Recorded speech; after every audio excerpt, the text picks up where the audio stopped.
Welcome back. In today's episode, we dive deeper into the story of America's birth, the American Revolution. How did a group of colonies, scattered along the eastern seaboard, rise up against one of the most powerful empires in the world and secure their independence? Let's find out. In the mid-1700s, the American colonies were thriving. With growing economies and expanding populations, life was good. But beneath the surface, tensions with Great Britain were simmering. Why? It all came down to taxes and control.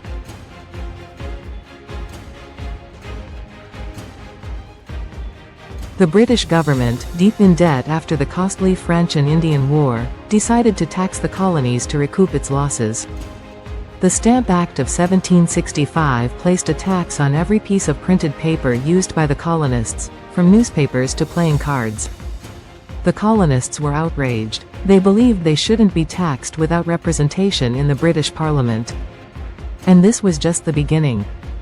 In 1773, the colonists' frustration boiled over with the Boston Tea Party to protest the Tea Act, which gave Britain's East India Company a monopoly on tea sales. A group of patriots disguised as Native Americans boarded British ships in Boston Harbor and dumped an entire shipment of tea into the water. This bold act of defiance only escalated tensions. In response, Britain passed the Coercive Acts, or the Intolerable Acts as the colonists called them, aiming to punish Massachusetts and tighten British control. But instead of submission, these acts united the colonies. Militias were formed, and soon after, conflict erupted into open warfare.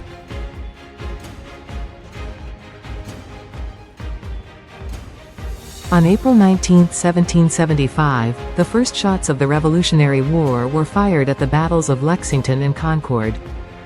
This was the moment when resistance turned into revolution. From here, there was no turning back.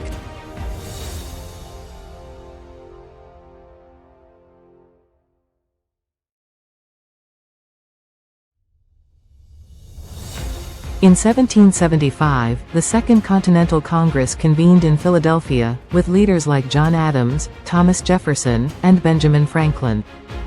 They appointed George Washington as the commander of the newly formed Continental Army.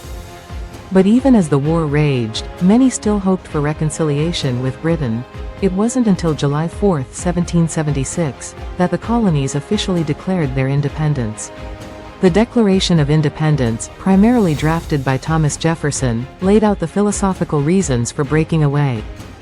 It declared that all men are created equal and endowed with certain inalienable rights: life, liberty, and the pursuit of happiness. But independence wasn't easily won.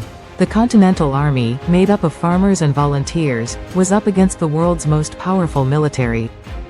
Yet, under Washington's leadership, they scored key victories, including the famous surprise attack during the crossing of the Delaware on Christmas night, 1776. Still, the war dragged on for years.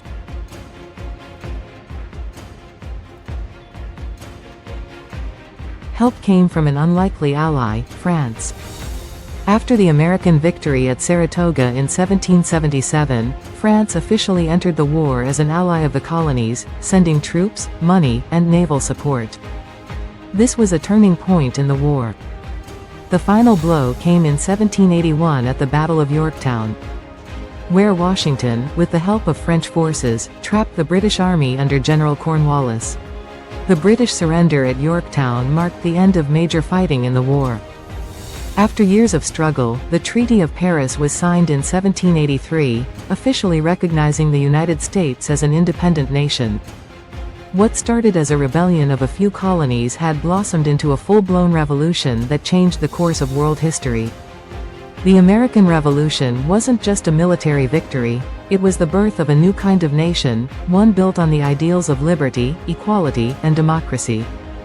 It paved the way for other revolutions around the world and laid the foundation for the United States as we know it today. Thank you for joining us on this journey through the American Revolution. In our next episode, we'll explore what came next, the creation of the U.S. Constitution and how America's founders built a government that endures to this day. Make sure to like, subscribe, and click the notification bell to stay updated with more episodes on American history. We'll see you next time.